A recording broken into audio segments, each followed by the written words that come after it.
नमस्कार, आप देख रहे हैं सीतामढ़ी ऑफिशियल और मैं हूं आपके साथ में आदित्य कुमार। हमने आपके लिए एक सीरीज शुरू किया था जिसमें बिहार से जुड़े लोग, खासतौर से सीतामढ़ी से जुड़े लोग जो थे उनका हम इंटरव्यू कर रहे थे ताकि आपके और आपके बच्चों के लिए एक रोल मॉडल समझ में आए लोगों को कि नया रोल मॉडल क्या होता है, जो उससे आपके बच्चे और जो आने वाली पीढ़ी है वो एक सही रास्ते पे चल सके। इसी क्रम में हमारे साथ में हैं अमिताभ ठाकुर जी। बहुत ही चर्चित चेहरा हैं, एक आईपीएस अधिकारी हैं। अभी उनको वीआरएस दिया गया था जेएमजी, उस पर भी बहुत विवाद हुआ था। और आपको बता दें कि ये सुरसंड के रहने वाले हैं और हम इनसे जानते हैं कि सीतामढ़ी में किस तरीके से हम बदलाव ला सकते हैं। एक युवा होने के नाते हम और एक आप गार्जियन होने के नाते आप किस तरीके से बदलाव ला सकते हैं। सर, स्वागत है आपका हमारे जी। प्रणाम। सबसे पहले सर, आप हमें, क्योंकि आपकी पढ़ाई लिखाई आप बचपन में सीतामढ़ी या उसी के आसपास में हुई होगी, तो उस वक्त की स्थिति में और अभी की स्थिति जो युवाओं को लेकर के है, आप उस पर कुछ बताएं कि युवाओं को किस तरीके से आगे बढ़ना चाहिए। देखिए, सीतामढ़ी में जो सुरसंड के बगल में बखरी मेरा गांव है, जो सुरसंड पुपरी रोड पे है। जब मैं छोटा था तो हम लोग के समय मुझे याद है कि हम लोग जैसे मेरे पिताजी बोकारो चले आए थे, जो उस समय बिहार में था, अब झारखंड में है। तो हम लोग जब अपने गांव जाया करते थे, महीने में साल में 1-1.5 महीना गांव रहते थे, खासकर गर्मी की छुट्टियों में। तो उस समय स्थितियाँ बहुत दूसरी थी। मैं ये कह सकता हूँ कि सड़कें बिल्कुल नहीं थीं और बाढ़ का तो खैर प्रभाव उस समय भी था, आज भी है। उसको लेके बहुत पुराने मुझे याद है कि जो बस होते थे वो बिल्कुल खड़ होते थे, सड़कें उतनी ही ख़राब थीं। और गांव जाने के लिए सुरसंड उतर के वहाँ से पैदल हमारे यहाँ करीब 6 किलोमीटर पड़ता था, बखरी जाना आना होता था। और गरीबी भी बहुत थी, इसमें कोई शक नहीं। मुझे याद है हमारे गांव में कादो लग जाता था पूरा, जैसे बरसात हुई तो कादो लग गया। बहुत ज़्यादा गरीबी थी। जो कथरी है पहले पहनते थे, जाड़े में कभी गया तो कथरी पहने हैं, काँप रही हैं महिलाएं, लड़कियां। गरीबी ज़्यादा थी। अब मुझे लगता है उसकी तुलना में निश्चित रूप से समय के साथ, अब मैं आपको बता रहा हूँ, मान लीजिए 40 साल 45 साल बीत गया है उसके, तो स्थितियों में निश्चित सुधार हुआ है। पूरे देश में हुआ है, वहाँ भी हुआ है। और लेकिन साथ ही साथ यह ज़रूर मुझे लगता है कि जो गांव में पहले ये था कि गांव वाले एक दूसरे को जानते थे, पहचानते थे, प्रेम था। गांव पहुंच गए तो लगा कि अब हम कहीं पहुंच गए तो एक ही स्थिति है। मुझे अपना याद है कि मैं किसी घर में चला जाता था कि दादी चाची जो भी है कि हमें खाना है ये है, तो वो अंतर नहीं पड़ता था। खेत में चले गए तो किसी के यहाँ आम ले लिया, किसी आम गिरा हुआ है खा लिया, अंतर नहीं है। मुझे लगता है कि उन चीज़ों में कमियां आ गई हैं। मुझे बड़ा आश्चर्य हुआ जान के, पिछले दिनों अब गांव में भी किराएदारी शुरू हो गई है, अपनापन ख़त्म हो रहा है। और लड़के भी बने, अब हमारे समय हमें कोई लड़का डिसइल्यूजन्ड नहीं दिखता था। तो कुछ मान लीजिए गरीबी बहुत थी लेकिन डिसइल्यूजनमेंट नहीं था, लोग हताशा उस हद तक नहीं दिखती थी, वह संतुष्ट दिखते थे। यह जो एक डाइकोटोमी है, एक विरोधाभासी स्थिति है कि कुछ सुविधाएं बढ़ गई हैं और विषाद भी बढ़ गया है। तो मुझे लगता है कि चूँकि हम लोगों का जीवन ऐसा होना चाहिए कि हम अच्छा को ग्रहण करें, बुरे को त्यागें। तो हम मान लीजिए अगर थोड़ा बेहतर स्थिति में आ रहे हैं आर्थिक रूप से, तो विषाद को ना पकड़ें। अब अपने गांव में जाने पे मुझे वह अपनापन नहीं दिखता है, बिल्कुल नहीं दिखता है, इसमें कोई शक नहीं है। और मतलब सब अपने अपने ढंग से रहते हैं। गांव में हम मतलब शहर में तो अब आदत है, गांव में कोई किसी के घर पूछ के नहीं आता था, वो अपना मतलब जो है वो धमक ही गया और पहुंच ही गया। तो अब मिलना जुलना भी बहुत कम हो गया। तो मुझे लगता है कि गांव की जो पुरानी बातें हैं, जो शांति थी, जो अच्छाई थी, उस पर भी ध्यान देने की ज़रूरत है। लड़कों को आपने जैसे युवाओं के लिए कहा है, तो युवाओं को डिसइल्यूजन्ड होना और बम्बई भाग के ही और दिल्ली भाग के ही और चंडीगढ़ भाग के ही अगर हम मान लीजिए वहाँ पे आइसक्रीम बेचेंगे और उतना कम कमाएंगे, बहुत ही गंदे में, मान लीजिए एक रूम में 5 आदमी 7 आदमी रहेंगे।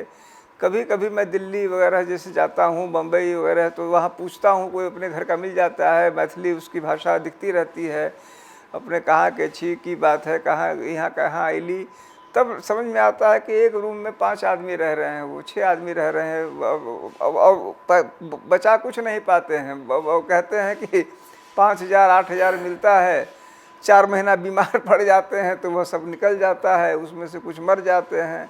तो मुझे लगता है कि जो पलायन के अपने घर में नहीं काम करेंगे, विदेश जाके, चंडीगढ़ एक बार गया आइसक्रीम खा रहा था तो वही मालूम चला वो भी वही जो है अब हमारे गांव के अगल बगल था। कष्ट हुआ, अरे जब आइसक्रीम ही बेचना था तो अपने घर में बेच सकते थे, कम से कम खाने को रहने को बेहतर स्थितियां हैं। एक बड़ा घर तो सबको, सबसे दरिद्र जो होता है उसके भी एक घर होता है जहाँ रह सकता है, तो वहाँ पर किराया पर एक रूम में 6 आदमी रह रहे हो, मैं उस चीज़ को मुझे पसंद नहीं करता। दूसरी बात मैं यह पसंद नहीं करता कि हताशा अनावश्यक रूप से ले आई जाए। गांव में भी अगर थोड़ी सी बुद्धिमानी से कोई आदमी जीवन जीना चाहे, एक तो मतलब महंगाई का स्तर में भी बड़ा अंतर है, चीज़ें बहुत सुगम हैं। आप दिल्ली रह रहे हैं, मैं लखनऊ रह रहा हूँ, आप जानते हैं कि खाने पीने की चीज़ों की क्वालिटी में बड़ा अंतर है। दूध हम क्या पी रहे हैं, ईश्वर मालिक है।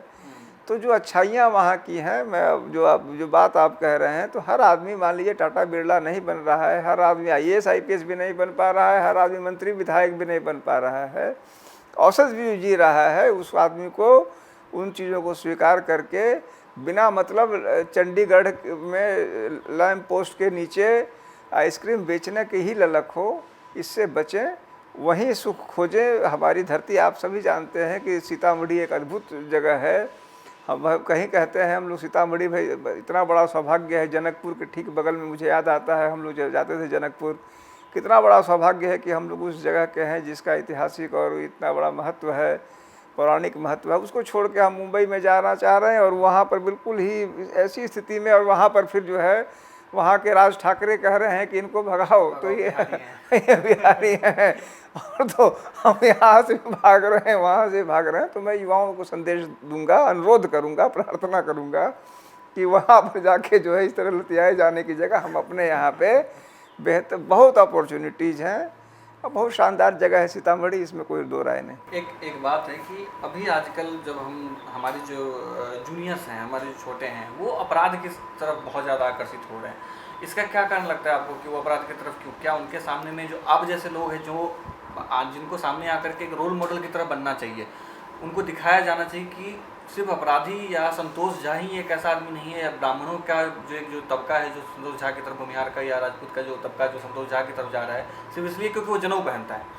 तो क्या आप जैसे लोगों को सामने आने की जरूरत नहीं है? बहुत सारे लोग जो हैं सो गुम हो जाते हैं, वहाँ से आने के बाद लोग जो है देख नहीं पाते। ये आपने बहुत अच्छी बात कही, और मैं इस बात से मतलब देखा जाए तो एक तरह से इसमें जैसे कह फिल्मों में होता है या सीरियल्स में अपराधी कौन, तो निश्चित रूप से अपराधी हम ही लोग माने जाएंगे। मैं ही अपराधी हुआ, मेरे तरह के ही लोग अपराधी हुए, जो मान लीजिए अगर हम अपनी थोड़ी बहुत चमक मान लीजिए लखनऊ में दिखा रहे हैं, तो हमें भी कहीं ना कहीं अपनी ज़मीन को ये बताना चाहिए कि संतोष झा जो हैं वही अकेले, मान लीजिए कि अकेले क्या, वो तो जिस तरह से मैंने तो उस भले आदमी या बुरे आदमी जो भी वो है, मैंने उसका पहली बार नाम सुना, लेकिन वहाँ मान लीजिए सितारा भी होगा या रोल मॉडल होगा, जो कुछ भी होगा, रोल क्या कर रहा है लेकिन जो भी होगा, हाँ अच्छा मुझे यह नहीं मालूम था, लेकिन जो कुछ भी वो है था या है, या ऐसे तमाम लोग हमारे समय भी कहते थे भाई फला मुन्ना शाही है तो फला जो है, जो अब उसमें से पप्पू यादव हैं तो फला हैं। तो मुझे नहीं लगता कि इनको रोल मॉडल मानना उचित है। और इन्होंने बहुत ही, एक हमारे समय सब मुझे अशोक सम्राट या कोई कहलाता था, तो ईश्वर की कृपा हम मुझे तो कम से कम ये बड़ा ही लफूट टाइप के दिखते, एक मिनी नरेश कहलाता था। ये सब मैं आपको आज से 30 साल पहले 35 साल बता, वो भी जराइम की दुनिया के थे। तो अगर जराइम की दुनिया के लोग आकर्षक बन रहे हैं तो परिवार वालों को भी इसको देखने की ज़रूरत है, और उनके चकाचौंध में न जाके जो लोग, मैं तो कह रहा हूँ कि मुझे रोल मॉडल क्यों, मुझे तो मेरा तो मानना है कि रोल मॉडल उस आदमी को चुनिए जो अपने गांव में अपने धरती पर रह रहा है, धरती का सकारात्मक विकास कर रहा है। मुझे विश्वास है कि ऐसे भी लोग होंगे जो कि मान लीजिए बाहर से पढ़ लिख के तमाम चीज़ करके वहाँ इंडस्ट्री लगाए होंगे या वहाँ के लिए कुछ उद्यम कर रहे होंगे, विकास कर रहे होंगे, औरों को बढ़ावा दे, तो वो मेरी निगाह में वो लोग रोल मॉडल चाहिए। इस तरह के लोग जिसको आप जिनका नाम ले रहे हैं ये तो अपराधी हैं, यह क्या रोल मॉडल होंगे? अच्छा, मुझे ये प्रश्न पहले पूछना चाहिए था, लेकिन अभी याद आया कि आपकी पढ़ाई कैसे हुई, कहाँ से स्कूलिंग आपने किया, तैयारी कैसे किया, किस तरीके से आपका पढ़ाई पूरा रहा? देखिए, मैं मतलब जैसा अभी बातचीत में भी मैंने कहा कि मेरी सीतामढ़ी से मेरा लगाव जो है वह ज़्यादातर गर्मियों में 1.5 महीना 2 महीना आना जाना होता था। मेरे फादर चूँकि चले गए थे नौकरी के लिए बोकारो, तो वहीं पर मैं पढ़ा लिखा, लेकिन उसके बाद मैं IIT कानपुर चला गया, फिर उसके बाद यहीं यूपी में मैं आईपीएस में चला आया। मेरा यह मानना है कि लेकिन जब तक मैं आईआईटी और आईपीएस में गया था तब तक मैं नियमित रूप से अपने गांव हर महीने, 1.5 महीने, 2 महीने जाता था, जाड़ों में भी जाता था। और यह ज़रूर कह सकता हूँ कि मुझे अपने गांव की बहुत ज़्यादा अच्छी यादें हैं। जैसे कि मतलब मैं ये कह सकता हूँ कि कई बार मैं भाव विह्वल हो जाता हूँ। जैसे कि अब होता है कि नहीं होता है मैं नहीं जानता। जैसे कि जब हम गर्मियों में जाते थे तो जैसे अचानक सुबह ये होने लगा, आंधी आई तो बयार अलऊ रे कहे और सब भागे, और अब वो खेत में फिर ढेरों आम मिले, आम आपस में खाए, वहीं पर रुके और 4 बजे भी भाग गए, बयार आ गया सुबह 4 बजे। या फिर धान धान उसको जो बोना, सींचना, ये सब चीज़ काम जो मैंने किया, मेरे जीवन के श्रेष्ठतम अनुभूतियों में मेरे गाँव की वो यादें हैं। अभी अंतिम प्रश्न ये होगा, मैं मैथिली में आपसे कहूँगा कि मैथिली में अहाँ कहियो सीतामढ़ी के गार्जियन के और सीतामढ़ी के बच्चा के कि ओकरा सबके पढ़ाई लिखाई के लेल और आगे अग्रसर जो कर्म पथ है ताहि पर जाए ला सही रास्ता अहाँ एक मैसेज दियो उनका सब। देखल जाए, जहाँ तक हमारा सोचनाई है, जहाँ तक हमार समझ है, सबसे ज़रूरी है कि अपने एक लक्ष्य निर्धारित करूँ कि अपने की करना, अपने के उद्देश्य क्या है, अपने की करना चाहिए छी। क्योंकि सबसे ज़रूरी है कि एक लक्ष्य निर्धारित हो जाए और उस दिशा में प्रयास होए। लक्ष्य निर्धारित करे से पहले अपन बात सोच लूँ, अपन चाहत देख लूँ और ओइमें दोसर आदमी के इंटरफेरेंस कम रहे, अपन विवेक से निर्णय लूँ। और निर्णय लेवे के बाद बिना घबराए, बिना सोचे, बिना ये सोचे कि परिणाम की होत। बहुत सारे लोग की दिक्कत ये है कि दिन भर वो परिणाम सोचना ही उनका काम है और काम करना ही काम न है। तो अगर एक बार अपने विश्वास कर ली, एक बार लक्ष्य निर्धारित कर ली, तो आँख मूंद के ईमानदारी से वो दिशा में चलूँ और आँख उतने भर खोलूँ कि अगर कुछ गड़बड़ हो रहा है तो हम ओकरा करेक्शन कर लूँ, ओकरा सुधार कर लूँ। ये जरूरी है। आँख मूंदना ही से मतलब इहो ना है कि हम एक आँख मूंद ले ली और चल रहा छी, भले कहीं टकरा जाऊँ। एक इंटेलिजेंट ढंग से, बुद्धिमान ढंग से, चतुर ढंग से बने। आमतौर पर लोगों का कहना है कि मैथिल आदमी बहुत ही चतुर हो है, तो अपने मिथिला क्षेत्र के निवासी छी, तो एक सहज चतुराई के साथ अपन लक्ष्य निर्धारित करूँ और दिशा में बढ़ूँ। यह हमार, जहाँ तक हम समझ लिए है, जीवन के उद्देश्य, जीवन के मर्म और आगे बढ़े के गंतव्य पर जाए के उपाय, हमारी यह अनुरोध है। हम आपको ऐसे ही लोगों से मिलवाते रहेंगे, सीतामढ़ी की धरती से जुड़े लोगों से, बिहार की धरती के लोगों से जुड़े हुए लोगों से हम आपको मिलवाएंगे। और आप देखते रहिए सीतामढ़ी ऑफिशियल, और साथ में बिहार राज्य को आप लाइक कीजिए, सब्सक्राइब कीजिए और पेज को शेयर कीजिए।